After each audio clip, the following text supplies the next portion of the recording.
बाबा जी की साध संगत जी, राधा स्वामी जी। संगत जी, आज की यह साखी केवल एक कहानी नहीं, यह उस सच का दर्पण है जिसे सुनने के बाद शायद आप अपने जीवन को पहले जैसी नजरों से कभी नहीं देख पाएंगे। शुरू में तो ये बात आपको साधारण लगेगी, वहीं आखिर तक पहुंचते पहुंचते आपको जीवन का सबसे बड़ा उत्तर बन जाएगी। संगत जी, क्या कभी आपने सोचा है कि लोग हर सुख सुविधा में, हर मौज होने के बाद, हर सुख सुविधा होने के बावजूद रात भर चैन से नहीं सो पाते, जबकि कुछ लोग दो वक्त की रोटी में ही संतुष्ट रहते हैं, दो वक्त की रोटी में ही खुश रहते हैं। क्या कभी आपने महसूस किया है ऐसा कौन सा दुख है जो इंसान को बाहर से नहीं बल्कि अंदर से तोड़ देता है? और क्या वास्तव में कलयुग का सबसे बड़ा पाप, सबसे बड़ा श्राप गरीबी, बीमारी या अपमान, या फिर उससे भी बड़ा कोई ऐसा पाप है जिसे ज्यादा लोग पहचान ही नहीं पाते? आज की जो साखी है वह एक ऐसे व्यक्ति के जीवन की घटना है जिसने पूरी जिंदगी सुख की तलाश में बिता दी। उसने धन कमाया, बहुत सा पैसा कमाया, इज्जत भी कमाई, बड़ा व्यापार खड़ा कर दिया, लोगों की वाहवाही भी पाई, लेकिन फिर भी उसके मन की बेचैनी कभी खत्म नहीं हुई। और जब वह इस बेचैनी का उत्तर खोजते खोजते सतगुरु के चरणों में पहुंचा, तब उसे ऐसा उत्तर मिला जिसने उसकी पूरी सोच ही बदल दी। संगत जी, बहुत समय पहले एक नगर में एक व्यक्ति रहता था। वह देखने में बिल्कुल साधारण था, सिंपल था, लेकिन परिश्रम इतना करता था, मेहनती इतना था कि लोग उसकी मिसाल दिया करते थे। लोग उसकी मेहनत की, परिश्रम की मिसाल दिया करते थे। सुबह सूरज निकलने से पहले, दिन निकलने से पहले घर से निकल जाता और देर रात अपने व्यापार में लगा रहता। उसके मन में केवल एक ही विश्वास था कि यदि उसके पास बहुत पैसा आ गया तो उसके जीवन के सारे दुख समाप्त हो जाएंगे। बहुत सा धन आ गया तो उसके जीवन के सारे दुख समाप्त हो जाएंगे। वह नियमित रूप से सत्संग में भी जाता, नामदान भी लिया हुआ था। उस आदमी ने नामदान भी लिया हुआ था, सेवा भी करता था, लेकिन उसका मन पूरी तरह मालिक में नहीं लगता था, भजन बंदगी में नहीं लगता था। जब भी वह सत्संग में बैठता, उसका शरीर तो वहां होता, लेकिन मन व्यापार के हिसाब किताब में उलझा रहता। किसका क्या देना है, किससे क्या लेना है। वह आदमी जब भी सिमरन करने बैठता, कुछ ही मिनटों में उसे बाजार की चिंता, ग्राहकों की बातें, भविष्य की योजनाएं और कमाई के सपने घेर लेते। धीरे धीरे समय बीतता गया। एक दिन अचानक उसके व्यापार में ऐसा लाभ हुआ, इतना फायदा हुआ जिसकी उसने कभी कल्पना भी नहीं की थी, जिसके बारे में उसने कभी सोचा भी नहीं था। इतना फायदा हुआ उसके व्यापार में। देखते ही देखते उसका छोटा सा कारोबार बड़े व्यापार में बदल गया। जिन लोगों ने कभी उसकी ओर ध्यान नहीं दिया था, कभी उसकी ओर देखा नहीं था, वही लोग अब उसके घर आने लगे। समाज में उसका सम्मान बढ़ने लगा, उसकी इज्जत बढ़ने लगी। बड़ा मकान बना लिया, महंगी गाड़ियां आ गई, नौकर चाकर भी आ गए। पहले जो आदमी साधारण कपड़े पहनता था, अब उसके पहनावे से ही उसकी पर्सनैलिटी झलकती थी। उसके बारे में लोग कहते, देखो मेहनत कभी बेकार नहीं जाती, परिश्रम कभी बेकार नहीं जाती। मालिक ने इसकी किस्मत बदल दी, अब इसे किसी बात की चिंता नहीं होगी। लेकिन दुनिया जो बाहर से देख रही थी, अंदर की सच्चाई बिल्कुल अलग थी। उसके पास जितना पैसा, जितना धन बढ़ता गया, उतना ही उस आदमी का डर भी बढ़ता गया। पहले उसे कमाई की चिंता थी, अब उसे खोने का डर सताने लगा। पहले वह अपने छोटे से घर में गहरी नींद से सो जाता, अब बड़े बंगले में पूरी रात करवटें बदलता रहता है। पहले उसके आसपास कम लोग थे, लेकिन अपने थे, विश्वास था। अब भीड़ बहुत है, अब उसके आगे पीछे भीड़ बहुत है, लेकिन भरोसा करने वाला कोई आदमी नहीं है। हर नए दिन के साथ उसकी बेचैनी और गहरी होती चली गई। उसका चेहरा मुस्कुराता था, लेकिन उसका मन रो रहा होता था। एक रात वह अपने कमरे में अकेला बैठा था। पूरे घर के लोग सो चुके थे, बाहर हल्की बारिश हो रही थी, लेकिन उसके भीतर, उसके अंदर विचारों का तूफान चल रहा था। उसने अपने आप से पूछा, आखिर मुझे हुआ क्या है? जिस सुख के लिए मैं पूरी जिंदगी भागता रहा, दौड़ता रहा, वो मुझे मिला क्यों नहीं? क्या अभी भी कुछ कमी है? लेकिन इस बार उसके पास कोई उत्तर नहीं था। अगले दिन वह बिना किसी को बताए सीधे सत्संग में जा पहुंचा। सत्संग समाप्त होने के बाद वह धीरे धीरे सतगुरु के चरणों तक पहुंच गया। उसकी आंखें नम थी, आंखों में आंसू थे। उसने हाथ जोड़कर कहा, महाराज, गुरुजी, मैं समझ नहीं पा रहा हूं कि मेरे साथ क्या हो रहा है, मेरे साथ क्या हुआ है। मैंने सोचा था कि पैसा मिलने के बाद, धन कमाने के बाद जीवन आसान हो जाएगा, लेकिन आज मैं पहले से कहीं अधिक परेशान हूं। मेरे पास सब कुछ है, पैसा है, धन है, दौलत है, फिर भी मन खाली है। सतगुरु ने उसकी ओर प्रेम से देखा, कुछ क्षण तक मौन रहे, फिर बहुत शांत स्वर में होकर बोले, बेटा, संसार की हर वस्तु शरीर को सुविधा दे सकती है, लेकिन मन को शांति नहीं दे सकती। वह व्यक्ति ध्यान से सुनने लगा। सतगुरु आगे बोले, मन की इच्छाओं का कोई अंत नहीं होता। मन अग्नि की तरह है, आग की तरह है। उसमें जितनी इच्छाओं का ईंधन डालोगे वह उतनी ही तेज जलने लगेगी। इसलिए जो आदमी मन की हर इच्छा पूरी करने में लगा रहता है वह कभी संतुष्ट नहीं हो सकता। वह आदमी बोला, लेकिन गुरुजी, यदि अगर पैसा भी सुख नहीं देता तो फिर इंसान सारी उम्र इसके पीछे क्यों भागता है, सारी उम्र इसके पीछे क्यों दौड़ता है। सतगुरु मुस्कुराए और उन्होंने एक दीपक की ओर संकेत करते हुए कहा, क्योंकि उसे लगता है कि अंधेरा बाहर है जबकि अंधेरा उसके भीतर है, उसके अंदर है। यह बात सुनकर वह आदमी कुछ समझा और कुछ नहीं समझ पाया। उसके मन में अभी भी अनेक सवाल उठ रहे थे। उसे लग रहा था कि शायद आज उसे वह उत्तर मिलने वाला है जिसकी तलाश में वह वर्षों से भटक रहा था। उसी समय सतगुरु ने उसकी ओर देखा और बहुत धीमे स्वर में कहा, बेटा, क्या तुम सचमुच जानना चाहते हो कि कलयुग का सबसे बड़ा पाप, सबसे बड़ा श्राप क्या है? उस आदमी ने बिना एक पल गवाए सिर झुका दिया। उसका हृदय तेजी से धड़क रहा था। उसे बिल्कुल भी अंदाजा नहीं था कि अगले कुछ क्षणों में जो उत्तर उसे मिलने वाला है वह केवल उसके जीवन की ही नहीं बल्कि हर उस इंसान की सोच बदल सकता है जो आज भी सुख को संसार की वस्तुओं में खोज रहा है। वह आदमी पूरी श्रद्धा से सतगुरु के सामने बैठा था। उसकी आंखों में बेचैनी थी, लेकिन इस बार वह बेचैनी धन पाने की नहीं, पैसा पाने की नहीं, बल्कि सत्य जानने की थी। उसे ऐसा लग रहा था जैसे वर्षों से उसके अंदर जो सवाल दबे हुए थे आज उनका उत्तर मिलने वाला है। सतगुरु ने कुछ देर तक उसकी ओर देखा, फिर अत्यंत शांत स्वर में बोले, बेटा, संसार में लोग समझते हैं कि गरीबी सबसे बड़ा दुख है। कोई कहता है बीमारी सबसे बड़ा दुख है, कोई कहता है अपमान सबसे बड़ा दुख है, सबसे बड़ा दुख है। लेकिन मैं आज तुमसे जो बात कहने जा रहा हूं, यदि उसे अपने जीवन में उतार लिया तो तुम्हारे ज्यादा से ज्यादा दुख उसी दिन समाप्त होने लगेंगे। वह आदमी ध्यान से सब सुन रहा था। सतगुरु ने कहा, कलयुग का सबसे बड़ा पाप, सबसे बड़ा गरीबी नहीं है, बीमारी नहीं है, असफलता भी नहीं है, अपमान भी नहीं है, बल्कि कलयुग का सबसे बड़ा पाप, सबसे बड़ा श्राप मालिक को भूल जाना है। यह सुनते ही वह आदमी कुछ मिनटों के लिए बिल्कुल शांत हो गया। उसे लगा जैसे यह उत्तर बहुत सरल है, बहुत आसान है। उसने तुरंत कहा, गुरुजी, यदि केवल मालिक को भूल जाना ही सबसे बड़ा पाप है तो फिर संसार में इतने लोग क्यों कहते हैं कि पैसा की कमी ही सारे दुखों की जड़ है? सतगुरु हल्का सा मुस्कुराए। उन्होंने पास रखे एक दीपक को जलाया और बोले, मान लो कोई आदमी घने जंगल में रास्ता भटक जाए, उसके हाथ में एक दीपक हो। जब तक दीपक जल रहा है उसे रास्ता दिखाई देता रहेगा, रास्ता भी वही रहेगा, मगर उसे हर ओर अंधेरा ही दिखाई देगा। फिर सतगुरु ने उसकी आंखों में देखते हुए कहा, बेटा, मालिक की याद उसी दीपक की तरह है। जब तक जीवन में उसका प्रकाश है तब तक बड़ी से बड़ी कठिनाई भी मनुष्य को पूरी तरह नहीं तोड़ सकती। लेकिन जिस दिन यह दीपक बुझ जाता है उसी दिन मनुष्य अपने ही मन के अंधेरे में भटकना शुरू कर देता है। वह आदमी अब धीरे धीरे बात समझने लगा था।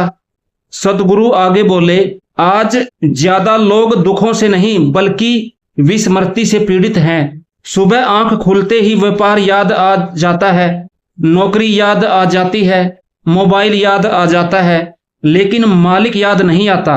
लेकिन मालिक याद नहीं आता। रात को सोने से पहले व्यापार की चिंता याद रहती है, लेकिन मालिक का धन्यवाद देना याद नहीं रहता। सफलता मिलती है तो अहंकार आ जाता है, असफलता मिलती है तो मालिक को शिकायत शुरू करने लग जाते हैं। लेकिन दोनों परिस्थितियों में मालिक की रजा भूल जाते हैं। संगत जी, सतगुरु के ये शब्द उस आदमी के हृदय में उतरते जा रहे थे। उसने अपना ही जीवन सामने दिखाई देने लगा था। उसे याद आया कि पिछले कई वर्षों से उसकी सुबह बैंक के हिसाब से शुरू होती और रात भविष्य की चिंता पर खत्म हो जाता। सिमरन उसके जीवन का हिस्सा नहीं, केवल एक औपचारिकता बनकर रह गई। नाम दान लेने के बाद कुछ समय तक उसने नियम निभाए, लेकिन धीरे धीरे संसार की दौड़ इतनी तेज हो गई, उसने अपने भीतर, अपने अंदर की दुनिया को ही भूल जाना शुरू कर दिया। उसी समय सतगुरु बोले, बेटा, मनुष्य सोचता है कि यदि उसके पास और पैसा आ जाए तो वह सुखी हो जाएगा। फिर सोचता है बड़ा घर मिल जाए, फिर समान इज्जत मिल जाए, फिर बच्चे सफल हो जाए। लेकिन एक इच्छा पूरी होती है तो दूसरी खड़ी हो जाती है। मन कभी रुकता नहीं, इसलिए जिसने मन की हर इच्छा पूरी करने का निश्चय किया, उसने अपने दुखों का अंत नहीं बल्कि नई शुरुआत कर दी है। वह आदमी सिर झुकाकर सब सुनता रहा। उसकी आंखों में नमी आने लगी, आंसू आने लगे और उसे महसूस हो रहा था कि सतगुरु किसी और की नहीं, उसके अपने जीवन की कहानी सुना रहे हैं। सतगुरु ने फिर कहा, याद रखो, संसार की वस्तुएं शरीर की आवश्यकताएं पूरी कर सकती है, आत्मा की नहीं। आत्मा की भूख केवल मालिक के नाम से मिटती है। जिस दिन इंसान इस सत्य को भूल जाता है, उसी दिन से वह बाहर से सफल और अंदर से खाली होने लगता है। इतना कहते ही वहां गहरा मौन छा गया। वह आदमी अब अपने जीवन के हर निर्णय को याद कर रहा था। उसे लग रहा था कि उसने व्यापार को समय दिया, कारोबार को समय दिया, परिवार को समय दिया, दोस्तों को भी समय दिया, आराम को भी समय दिया, आराम किया। लेकिन जिसने उसे यह जीवन दिया, उसी मालिक के लिए उसके पास कभी समय नहीं था।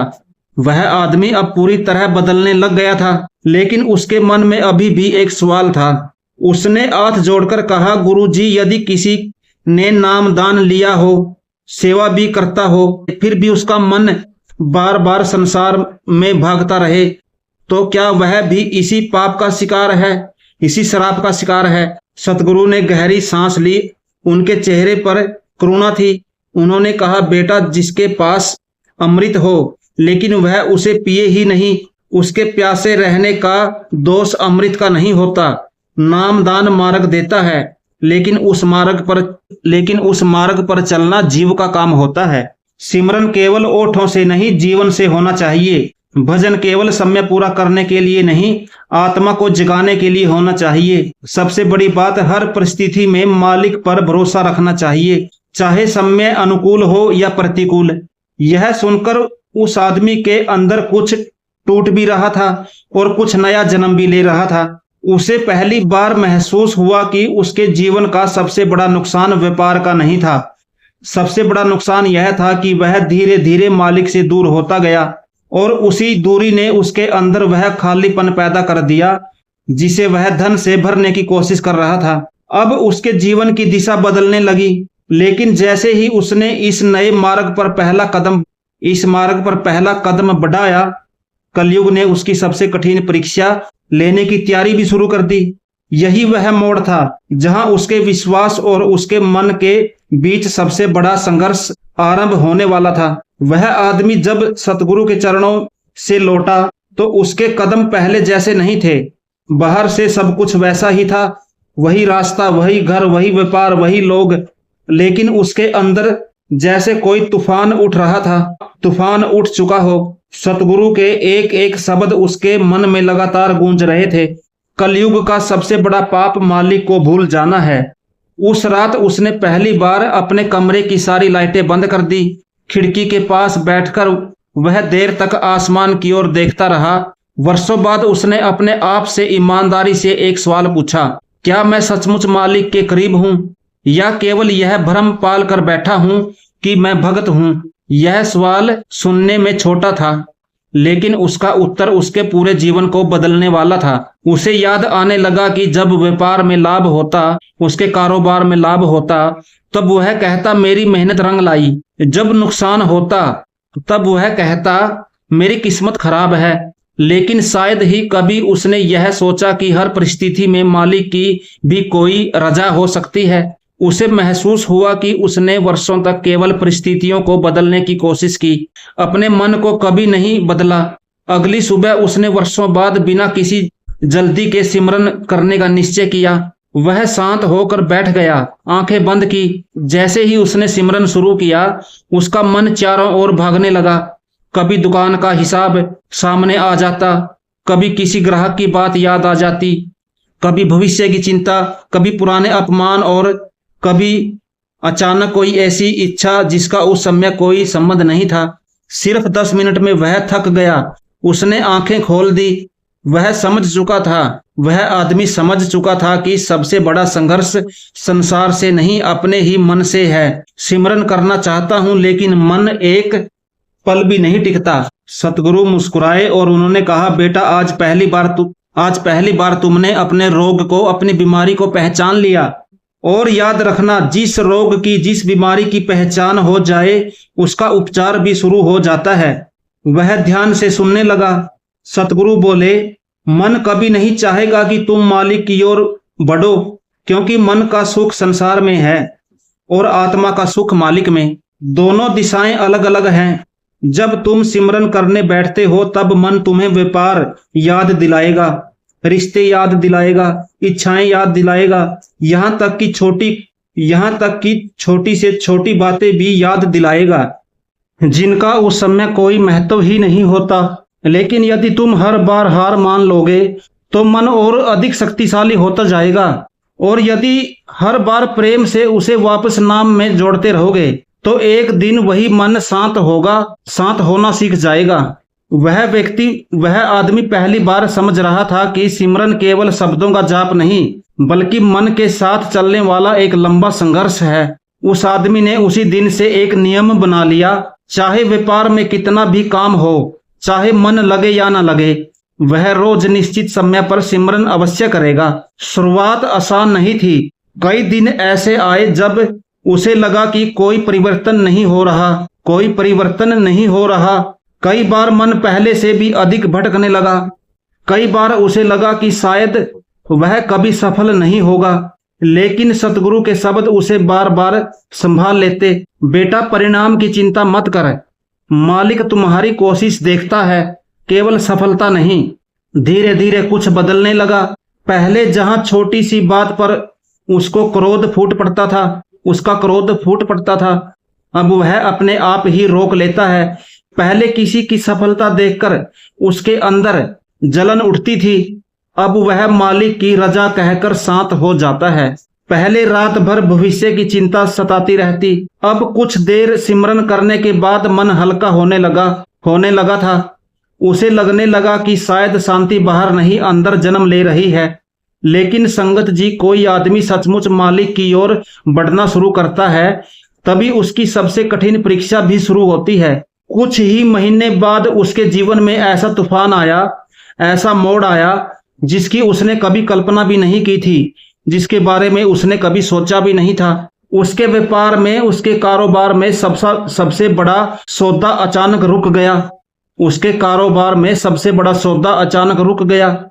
जिन लोगों पर उसने आंख बंद करके भरोसा किया था, विश्वास किया था, उन्हीं लोगों ने उसके साथ विश्वासघात कर दिया। कुछ ही दिनों में लाखों का नुकसान हो गया। बैंक का दबाव बढ़ने लगा, परिवार चिंतित रहने लगा, और वही मन जो कुछ समय पहले शांत होने लगा था, फिर से डर और चिंता के अंधेरे में घिरने लगा। एक रात वह अकेला बैठा था, उसकी आंखों से आंसू बह रहे थे, वह रो रहा था। उसने मन ही मन कहा, मालिक, जब मैं तुझसे दूर था तब व्यापार कारोबार अच्छा चल रहा था, लेकिन अब जब मैं तेरी ओर आने की कोशिश कर रहा हूं, तब मेरे जीवन में इतनी परेशानियां, इतनी कठिनाइयां क्यों आ रही है? यह सवाल उसके मन में बार बार उठ रहा था और लगने लगा कि शायद उसने कोई गलती कर दी है, लेकिन उसे यह नहीं पता था कि अगले ही दिन सतगुरु उसे ऐसी बात समझाने वाले थे कि जो उसके विश्वास को हमेशा के लिए अटल बना देगी। वहीं से उसे पहली बार समझ आएगा कि कई बार जो हमें दुख दिखाई देते हैं वही मालिक की सबसे बड़ी कृपा भी हो सकती है, मालिक की सबसे बड़ी रजा भी हो सकती है। वह पूरी रात सो नहीं पाया। बार बार एक ही सवाल उसके मन में उठ रहा था, क्या सचमुच मैं सही रास्ते पर चल रहा हूं? यदि मालिक की ओर बढ़ना ही सत्य है तो फिर मेरे जीवन में यह तूफान क्यों आया, ऐसा मोड़ क्यों आया, कारोबार में घाटा क्यों हुआ? सुबह होते ही वह बिना कुछ खाए पिए सीधे सतगुरु के चरणों में पहुंच गया। उसके चेहरे पर थकान साफ दिखाई दे रही थी, आंखें लाल थी और मन पूरी तरह टूट चुका था। वह चरणों में बैठते ही रो पड़ा। वह गुरु के चरणों में बैठते ही रो पड़ा। कांपती हुई आवाज में बोला, गुरुजी मैं समझ नहीं पा रहा हूं। जब मैं केवल संसार में लगा हुआ था तब सब कुछ ठीक चल रहा था, लेकिन जब मैंने नियमित सिमरन शुरू किया, लेकिन जब मैंने लगातार भजन सिमरन शुरू किया, तभी से व्यापार में घाटा, लोगों का धोखा और परेशानियां कठिनाइयां बढ़ती जा रही हैं। क्या यही मालिक की कृपा है? क्या मैं कहीं गलत दिशा में तो नहीं चल पड़ा? सतगुरु ने उसकी पूरी बात बिना बीच में टोके सुनी। उनके चेहरे पर बड़ी शांति थी जो हर परिस्थिति में बनी रहती थी। कुछ देर बाद उन्होंने बहुत प्रेम से कहा, बेटा आज तुम्हारा विश्वास नहीं, तुम्हारा मन बोल रहा है, और मन हमेशा वही देखता है जो आंखों के सामने दिखाई देता है। लेकिन मालिक वहां भी काम कर रहा होता है जहां मनुष्य की दृष्टि पहुंच ही नहीं सकती। वह आदमी चुपचाप सुनता रहा। सतगुरु बोले, यदि कोई चिकित्सक, कोई डॉक्टर किसी रोगी का ऑपरेशन करता है तो क्या उस समय रोगी को दर्द नहीं होता? उसने तुरंत उत्तर दिया, अवश्य होता है गुरुजी। सतगुरु मुस्कुराए, लेकिन वह दर्द रोगी को नष्ट करने के लिए नहीं होता, उसे बचाने के लिए होता है। उसी प्रकार जीवन की कुछ कठिनाइयां सजा नहीं होती, बल्कि आत्मा का उपचार होती है, आत्मा का इलाज होती है। मनुष्य आज का दर्द देखता है, लेकिन मालिक आगे आने वाले भविष्य का कल्याण कर देता है, कल्याण देखता है। यह शब्द सुनकर उसका सिर झुक गया। उसने कभी इस दृष्टि से जीवन को देखा ही नहीं था। सतगुरु ने आगे कहा, तुमने हमेशा यही प्रार्थना की, मालिक मेरी परेशानियां दूर कर दे, लेकिन कभी यह प्रार्थना नहीं की कि मालिक मुझे इतना मजबूत बना दे कि मैं हर परेशानी में तेरा भरोसा नहीं छोड़ूं। यह बात उसके दिल में उतर गई। उसे महसूस हुआ कि सचमुच उसने हमेशा परेशानियां बदलने की मांग की थी, परिस्थितियां बदलने की मांग की थी, स्वयं को बदलने की नहीं। फिर सतगुरु ने एक छोटी सी साखी सुनाई। उन्होंने कहा, एक किसान के खेत में 2 पौधे लगे थे। पहला पौधा हमेशा किसी सहारे के सहारे खड़ा रहता, लेकिन दूसरा पौधा खुले मैदान में था। उस पर धूप भी पड़ती, वर्षा भी होती और तेज हवाएं भी चलती, उसे झुकाती। कुछ साल के बाद जब बहुत बड़ा तूफान आया तो सहारे वाला पौधा जड़ से उखड़ गया, क्योंकि उसने कभी स्वयं को मजबूत होना सीखा ही नहीं था। लेकिन दूसरा पौधा जिसने हर मौसम का सामना किया था, वह झुका जरूर, टूटा नहीं। फिर सतगुरु ने उसकी ओर देखकर कहा, बेटा मालिक अपने प्रेमी को कमजोर नहीं बनाता, वह उसे इतना मजबूत बनाता है कि संसार की कोई भी आंधी उसके विश्वास को हिला नहीं सकती। वह आदमी अब धीरे धीरे शांत हो रहा था, लेकिन तभी उसके मन में एक और सवाल उठा। उसने कहा, गुरुजी यदि कठिनाइयां भी कृपा हो सकती है तो फिर हमें कैसे पता चले कि हम सही मार्ग पर चल रहे हैं? गुरुजी ने उत्तर दिया, जब कठिन समय में भी तुम्हारा सिमरन ना छूटे, समझ लेना कि तुम सही मार्ग पर हो। जब नुकसान होने पर भी तुम्हारे मन में मालिक के प्रति शिकायत ना आए, समझ लेना कि तुम्हारा विश्वास मजबूत हो रहा है। और जिस दिन तुम्हें परिस्थिति से अधिक मालिक पर भरोसा होने लगे, उस दिन समझ लेना कि कलयुग का सबसे बड़ा पाप, सबसे बड़ा श्राप तुम्हारे जीवन से कमजोर पड़ने लगा है। वह आदमी गहरी सोच में डूब गया। वापस घर लौटते समय उसने पहली बार अपने नुकसान की सूची नहीं देखी। उसने पहली बार अपने मन की स्थिति को देखा। उसे लगा कि कारोबार अभी भी संकट में है, कठिनाइयां अभी भी खत्म नहीं हुई, लेकिन आज उसके अंदर पहले जैसी घबराहट नहीं थी। उसने उसी दिन एक नया नियम बना लिया। अब वह केवल सुख में ही नहीं, दुख में भी सिमरन करेगा। केवल लाभ मिलने पर ही नहीं, हानि होने पर भी मालिक का धन्यवाद करेगा, क्योंकि अब उसे समझ आने लगा था कि विश्वास का मूल्य सुख के दिनों में नहीं, कठिन दिनों में पता चलता है। समय बीतता गया, उसका कारोबार धीरे धीरे संभलने लगा, लेकिन उससे भी बड़ा परिवर्तन उसके अंदर होने लगा। अब छोटी छोटी बातों पर क्रोध कम आने लगा था। दूसरों की सफलता देखकर मन में जलन नहीं उठती थी, और सबसे बड़ी बात, अब हर रात सोने से पहले वह दिन भर की शिकायतें नहीं गिनता था। वह केवल एक बात कहता था, मालिक आज भी तुम्हें मुझे संभाल लिया, मालिक आज भी तूने मुझे संभाल लिया, उसके लिए, इसके लिए तेरा धन्यवाद।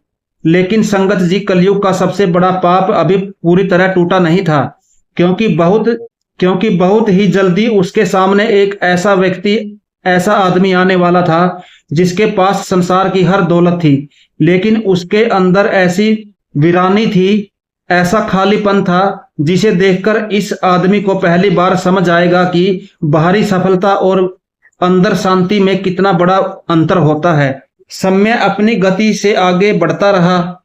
जिस आदमी का विश्वास कभी हर छोटी सी परेशानी में डगमगा जाता था, अब वही हर सुबह सबसे पहले सिमरन करता और फिर अपने काम पे निकलता। उसके जीवन की परिस्थितियां पूरी तरह नहीं बदली थी, लेकिन उसका दृष्टिकोण बदल चुका था। अब उसे समझ आने लगा था कि शांति संबंध परिस्थितियों से नहीं, बल्कि उस आधार से है जिस पर इंसान अपना जीवन खड़ा करता है। इसी बीच गांव में एक ऐसा आदमी था जिसकी चर्चा हर घर में होती थी। उसका नाम इज्जत के साथ लिया जाता था। लोग कहते, यदि सफलता देखनी है तो उसके जैसी देखो। उसके पास पैसे की कोई कमी नहीं है। उसके बच्चे बड़े शहरों में पढ़ते हैं, बड़े शहरों में रहते हैं। व्यापार चारों ओर फैला हुआ है, कारोबार, समाज में उसकी बहुत प्रतिष्ठा है, इज्जत है। जब भी कोई युवा उससे सलाह मांगता, वह गर्व से कहता, मेहनत ही भगवान है। जो मेहनत करता है उसे किसी और सहारे की जरूरत नहीं होती।